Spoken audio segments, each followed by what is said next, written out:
দুই পাশে দুই মহাশক্তি আমাদের, ভারত আর চীন।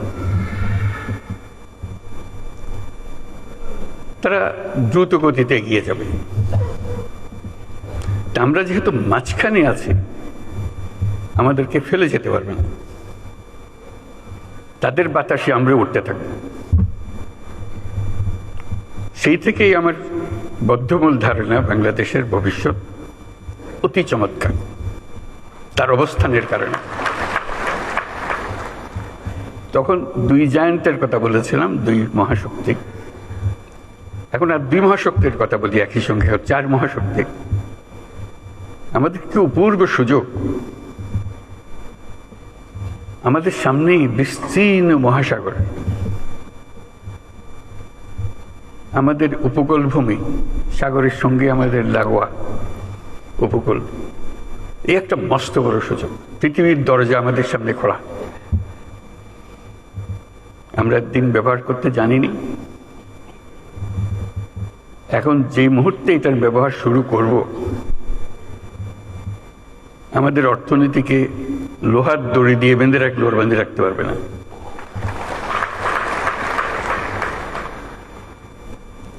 এবং আমাদের উত্তরে হলো সে বিখ্যাত হিমালয় পর্বতমালা, যেখানে জমে আছে আমাদের যাবতীয় শক্তি, হাইড্রো পাওয়ার। কত শক্তি দরকার বাংলাদেশের, এখানে সব জমা আছে, হারিয়ে যাচ্ছে না, শুধু নেবার অপেক্ষায়।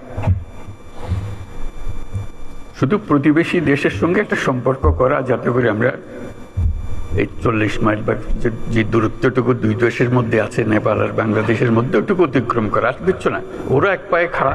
নেপাল বারে বারে বলছে আমাদের এটা নিয়ে যাও, আমরা এক পায়ে খাড়া নেবার জন্য। মাঝখানে ওইটুকু পথ অতিক্রম করার সুযোগ আমাদের এখন দেওয়া হচ্ছে না। আশা করি তাদেরই কারণে, তাদের অর্থনৈতিক কারণে সেটা আমাদেরকে দেবে। এটা সবার মঙ্গলের জন্য, কারো একজনের উপকার একজনের অপকার এরকম কিছু না। যদি আমরা সেই পথটা খুলে পাই, এখন সামান্য কিছু পেয়েছি, ওটাও কিছুই না, বড় আকারে যদি পাই, বাংলাদেশকে আটকে রাখার কোনো ক্ষমতা কারো নাই। আমরা মহা সৌভাগ্যবান এক জাতি, তার অবস্থানের কারণে। সেই জাতির দুঃখ কেন থাকবে আমি বুঝতে পারি না। এটা আমাদের কপালের দোষ, নাকি আমাদের চরিত্রের দোষ, না আমাদের চিন্তার দোষ? যদি ধুয়ে থাকে, সেগুলোর থেকে আমরা মুক্ত হই। আমরা তো তড়িৎ গতিতে এগিয়ে যেতে চাই। এটা একটা মহাশক্তিধর অর্থনীতি তৈরি হবে। আজকে কুমিরা থেকে টেকনাফ পর্যন্ত যে উপকূল ভূমি, সেখানে যদি কাতারে কাতারে সব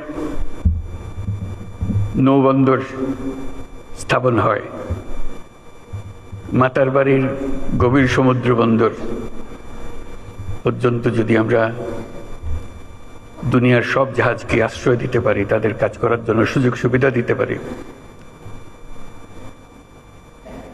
আমাদেরকে আটকাবে কে? এবং শুধু যে সমুদ্র বন্দর আমরা ব্যবহার করব, আমাদের মালামাল যাবে, তা তো না।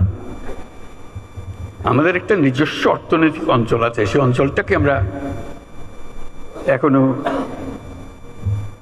খুলতে পারিনি, কিন্তু অঞ্চল অপেক্ষা করছে আমাদের জন্য।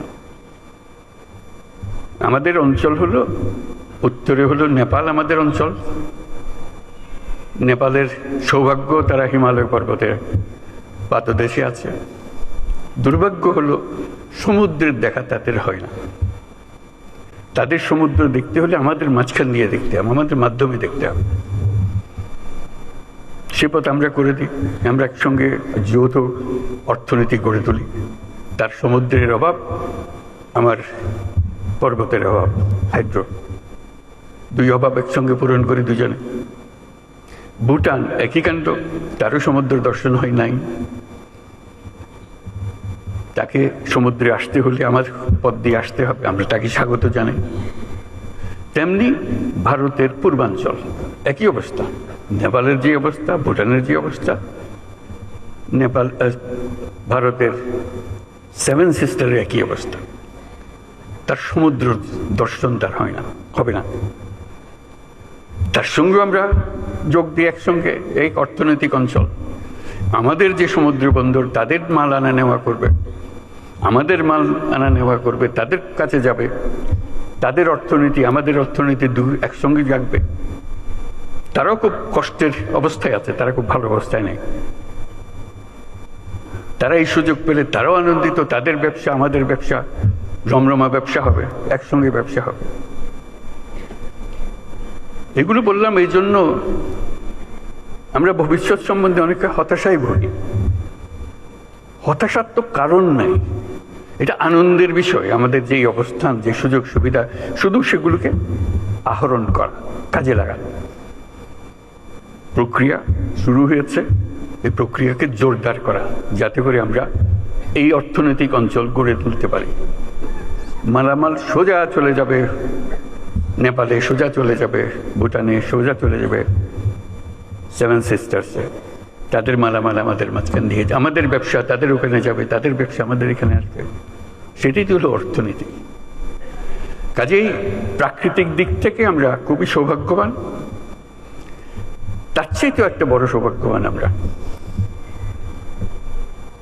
আমাদের একটা মস্ত বড় জনসংখ্যা। আগে মনে করতাম এটা বড় বোঝা বোধ, এটা সম্পদ, মানব সম্পদ।